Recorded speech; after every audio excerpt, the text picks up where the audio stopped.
Good evening, good afternoon, good morning, and good night to all the four corners of the universe. Well, I'm talking about my world. As I begin this daily report today on the vibe, let's go.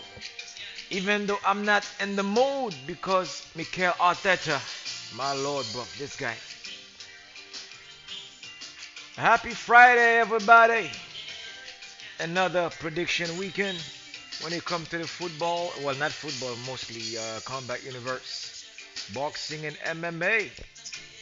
Big events today for Bellator and a semi big event tomorrow for the UFC.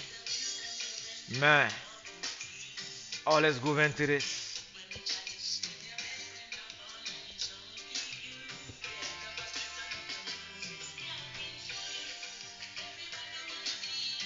Oh, yeah.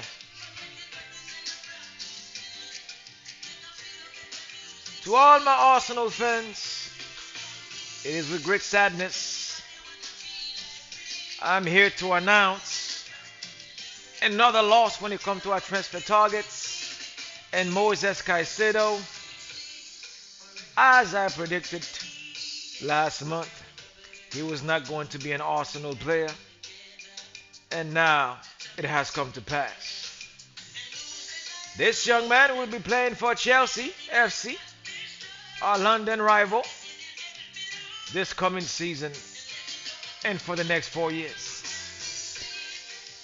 Arsenal is in the risk of losing Declan Rice to Manchester City, as you all already know, over the last 48 hours. Oh, it's not news. It was already propagandized in the media. Oh, by the way, with a bonus, as I have learned over the last 60 minutes, Bayern Munich has stepped in for Kai Havertz. Yes, folks, they are now the favorite to sign the young lad because they are asking Arsenal 70 to 75 million pounds to sign the young man I did not even want at my club anyway. Never felt airy about that. And when it comes to the signing of Moussa Diaby for Bayer Leverkusen, folks, from what I have learned, we are working on that deal to make it happen. And it will definitely cost us Granit Xhaka, of course, which we knew was on his way out of Arsenal anyway. So there's a lot to discuss when it comes to the transfer market, but unfortunately, Arsenal is not doing what they're supposed to be doing. Stay tuned, folks. I got some good predictions for you today. Let's hope that we did better than last weekend, even though I know it's not going to happen, but I still got to cross my fingers. Let us begin now. Ah! Oh, oh, oh, oh, oh. Feeling it. I say I'm feeling it. Mm. Mm. Thank you, Chronixx, for the introduction, my brother. Mhm.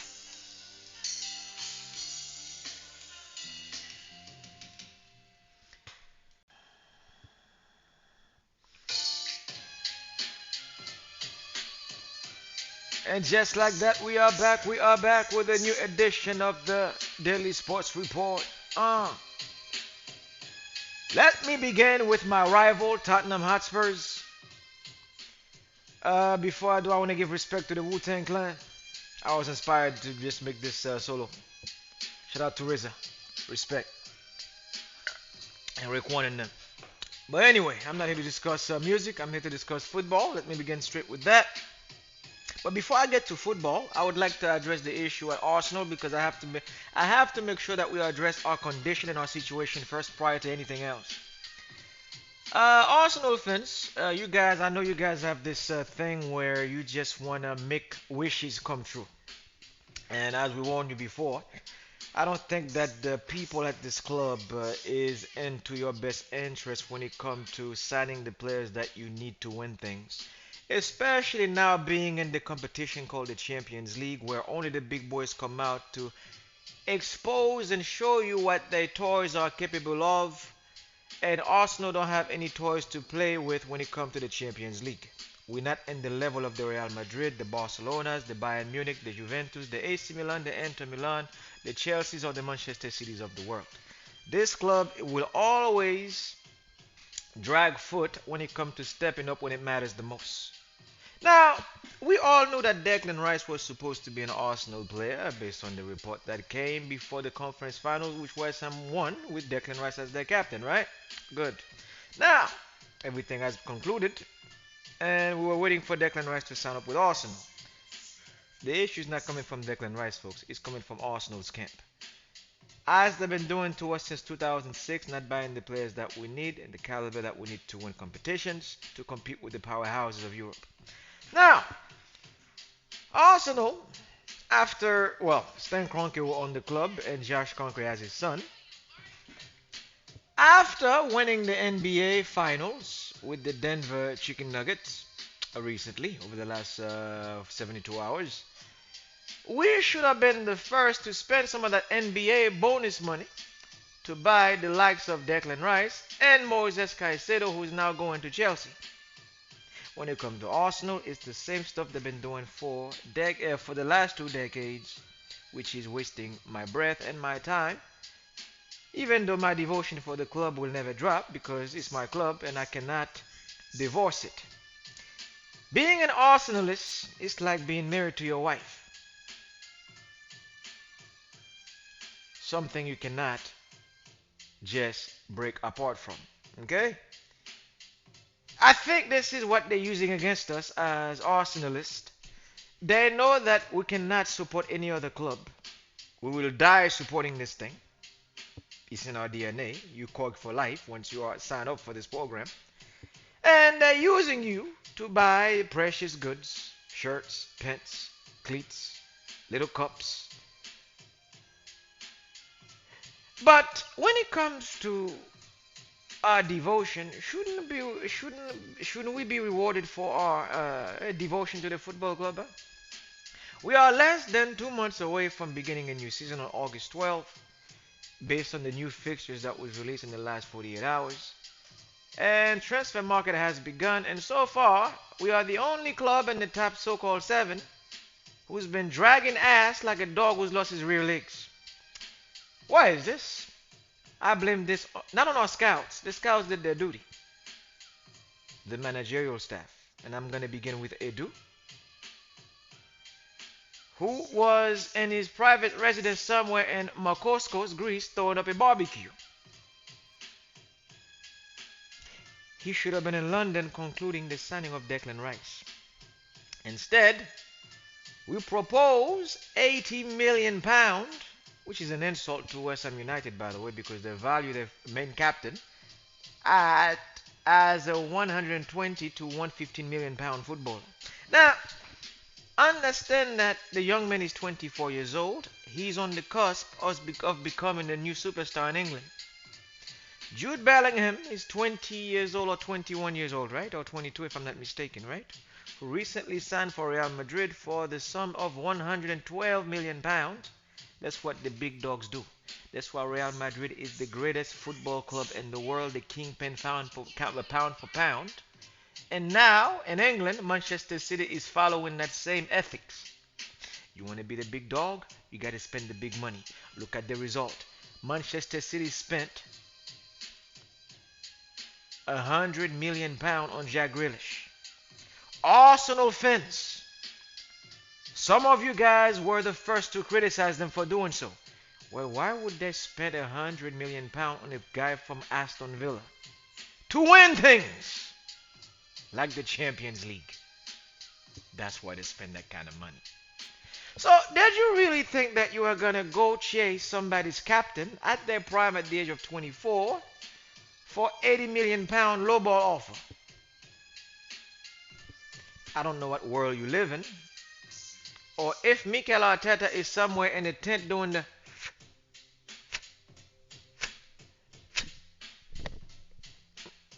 put the peace pipe down. Okay? Manchester City, mark my word. If we don't act the way we're supposed to act, they will be the one to sign Declan Rice, and I will not be mad at him, even though I do not like them being in my way now as my main antagonist in the Premier League.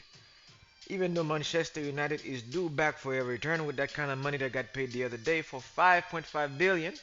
Shout out to Sika Hassim. He made it rain on Manchester. We're not even talking about the weather. So now Manchester City have their own competition to be concerned about locally. Well, Arsenal should be stepping their game up to take advantage of this situation. Instead, we are doing the same buffoonery that we've used to.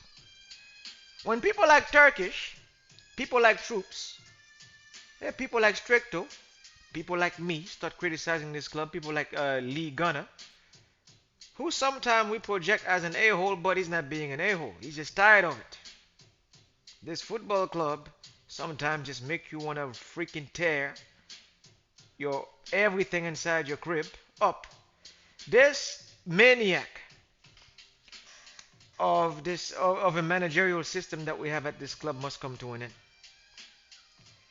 All of you guys who wanted Mikel Arteta out, patience. Your dreams may come true if we don't get the signing that we need by December. Patience. Not yet. Patience. And when it comes to signing a striker, this club is not even looking for one at the moment. When it comes to signing a winger, except for the Moussa Diaby rumors, that's the only thing I've heard so far in the transfer market. Folks, when it comes to the transfers, that's all I have for Arsenal. Nothing's coming in, except for Granit Xhaka leaving us, potentially Jorginho leaving us for Lazio, and that's it. I have nothing. Completely stationed and rooted to the ground, not even making a movement. Again, blame Mikel Arteta and Edu. Moving on down the lane, well, the White Hart Lanes, to address Tottenham issue, I would like to say adieu and goodbye to Mr. Hugo Lloris, for this is his last season at Tottenham as their goalkeeper. It is done. And Mr. Raya from Brentford now will be the number one goalkeeper. He's just then the final step of completing his contract to becoming Tottenham's number one goalkeeper. And as a bonus, they will get the refrigerator for Manchester by the name of Harry Maguire, who will become their new defender. Now they got both Dyer and Maguire. Hey, Tottenham, hey. And they will be signing a striker to back Harry Kane just in case he leaves. But from what I've heard is that Harry Kane will stick around and lead Tottenham to a new season. Again, Tottenham is on the Mikel Arteta diet.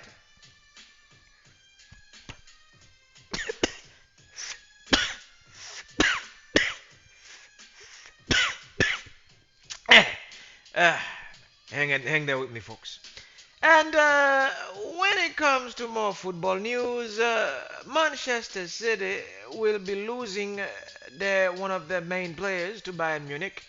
Kyle Walker, it will be his last season as a Manchester City player.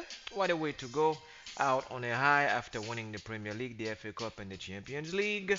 Now this young man will be applying his trade at Bayern Munich in Bavaria alongside Karl Havertz, who will leave Chelsea, who will depart to Munich in the next coming weeks. Now, there is a rumor in Madrid from the Bayern Munich camp that Alphonso Davies, the young Canadian left wing back, will be heading to Real Madrid. The reason why Bayern Munich will be signing him or want to sign him is that Mendy cannot give them a full season.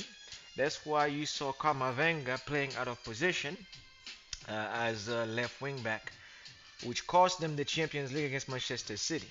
So Alphonso Davies, bienvenue, welcome, bienvenidos to Real Madrid. If the contract is going to be signed, you're going to have fun. It's Madrid.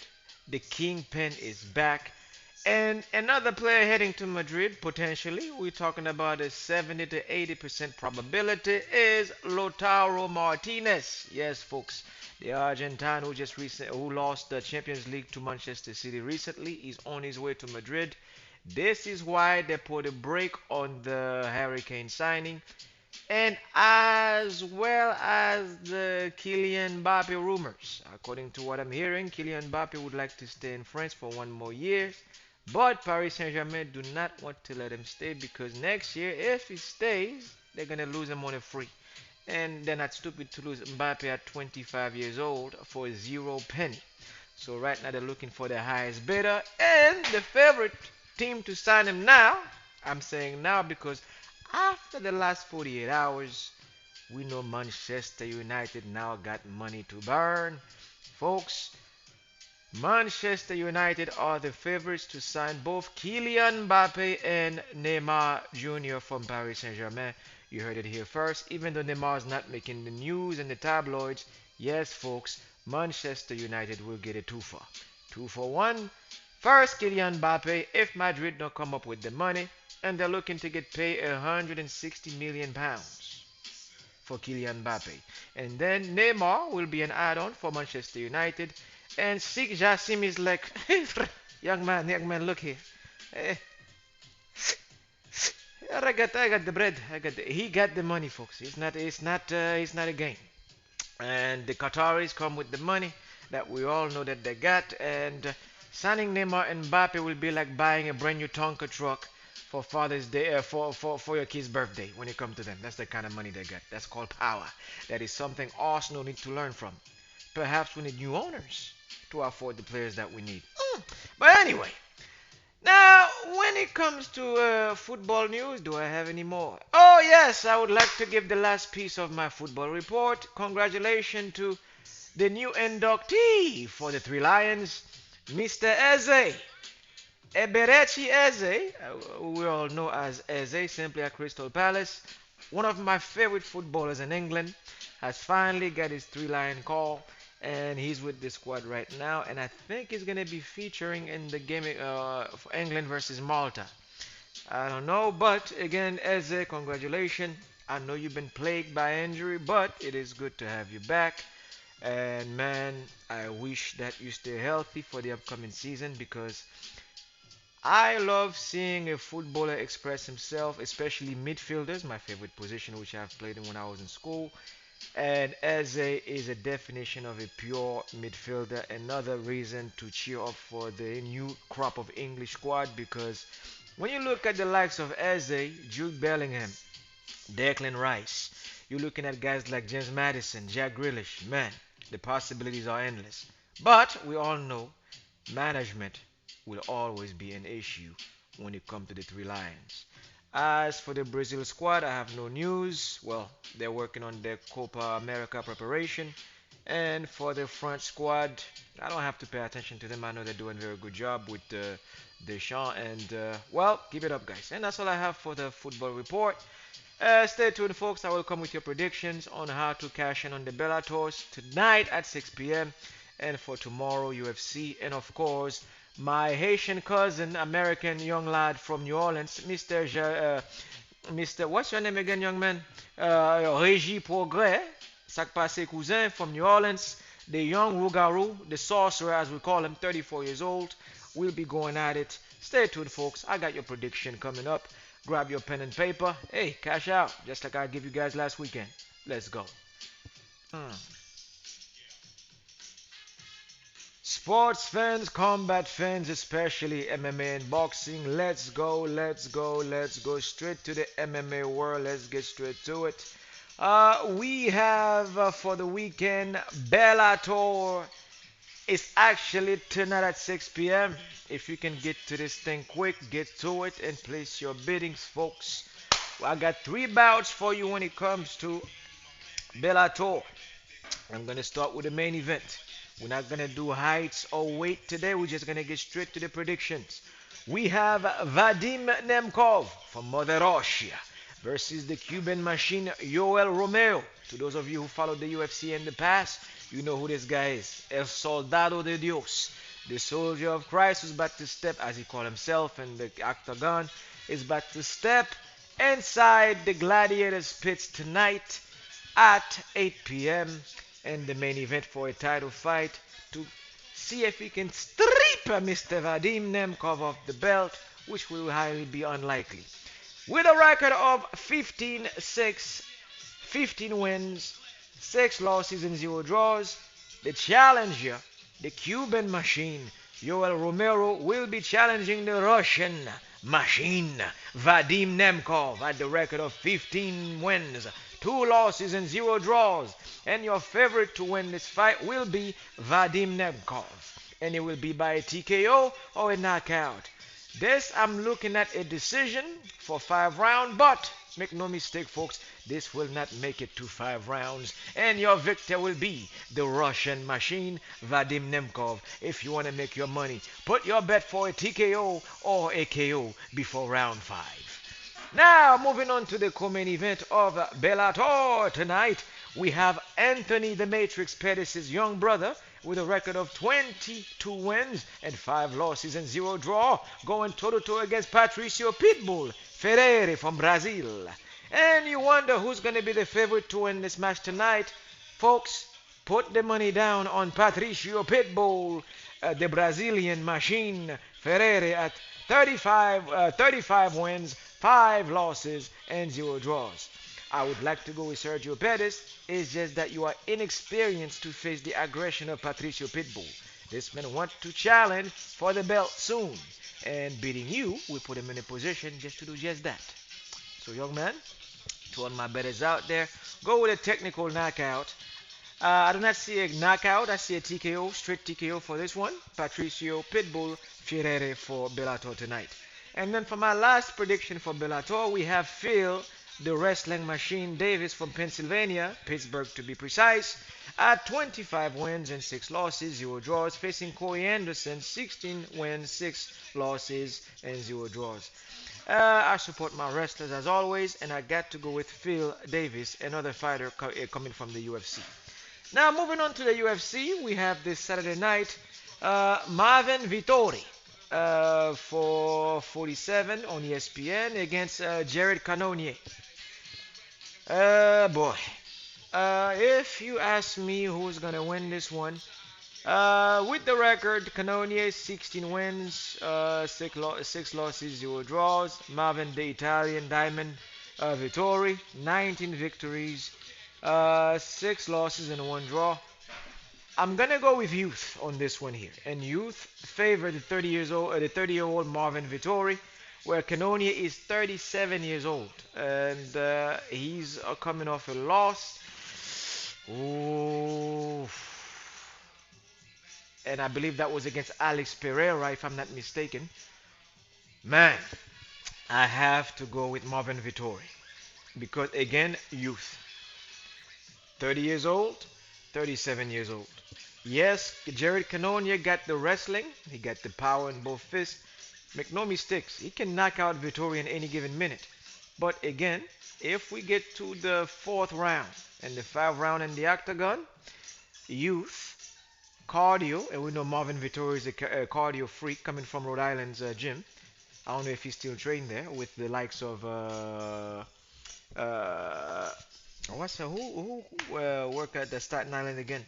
Ray Longo, and he worked out with the young man, the young champion from the welterweight, lightweight.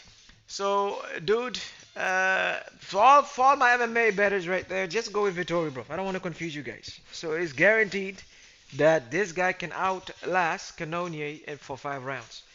And moving on to the world of boxing, before I close my report for the day, I'm going to start with Tsuyo versus Ocampo. Team Tsuyo will be defending his WBO super welterweight interim belt against the Mexican challenger Carlos Ocampo. This will be in Australia at 10 p.m. If you're down there, like that's Pacific time, and 7 p.m. Pacific, 10 p.m. if you on the East. And you want your favorite for this one? Go with the Mexican fighter, Mr. Ocampo. This guy's been on a tear, and you want that belt bad. I believe he was once a challenger in the amateurs, but now he's coming with full ferocity. He's coming for the belt. Tim, watch out. He's coming for your head, bro. You want that belt bad. And moving on to my big fight over the weekend when it comes to the world of boxing. We got a big one coming on the zone.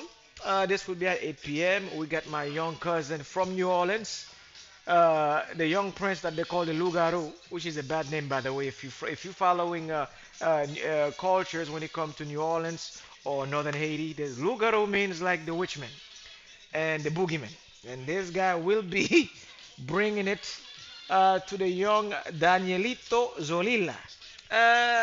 Progress is 34 years old, defending his belt, WBC World Superweight Lightweight title. And I expect this one to be a 12 round bout. But again, I've seen my cousin finish fighters before round 7. So, guys, go with Reginald Progress, guaranteed cash money. And I hope that we don't disappoint you. So, that's all I have to report. Again, enjoy your combat weekend, folks. Cash in. And when it comes to international football, you're probably asking, how come you don't do a prediction for that? My rule is very simple. When it comes to international tournaments, if it's friendly games, you will not see me do prediction. I only do predictions for World Cups, Champions League, Copa Americas, and the Euros. And if these tournaments are not activated on the grid, I will not be doing prediction for them because friendly games, anything can happen. And that's a waste of your time, which I definitely do not want to do because why? There wouldn't be any reason to even like click like on my shit. And again, we don't do this for likes. I do this because I want you to win. Well, if you're into betting on sports. Other than that, I don't do friendly games. So that's why I did not put any friendly predictions. Again, folks, enjoy your weekend. And as boxing fans, yes, boxing fans, there is another rumor before I leave you guys. Floyd Mayweather and Gotti 3 are working on having the fight run again because of what happened last weekend. And as for me, I don't want to do this as a joke. I would like the ladies to be included in the pay-per-view the next time they re-sign the contract because I saw the ladies threw more jabs and more uppercut than you two fellas the other day. So it would not be fair to have this contract re-signed while these wonderful ladies with them dukes are sitting ringside. Ladies, you deserve to have your name put on that card because I would like to see them lady gladiators throw some bows and get in that ring and do what they do. And preferably an open gloves like the UFC because I would like to see hair flying all over the rings. It would bring pleasure to my heart to see you two ladies go at it like you guys did the other day. And another boxing for fantasy fights, KSI and Tommy Fury Jr. It is on, folks. The fight is on. Contracts is nearly complete to be signed, and I cannot wait to see KSI back in the ring. And that's all I have for this weekend, folks. Have a nice day. Drink heavily. I highly recommend. Just don't drive. And have a good one. And to Mikel Arteta, keep blowing that pipe like you always do. We're gonna sign Cristiano Ronaldo.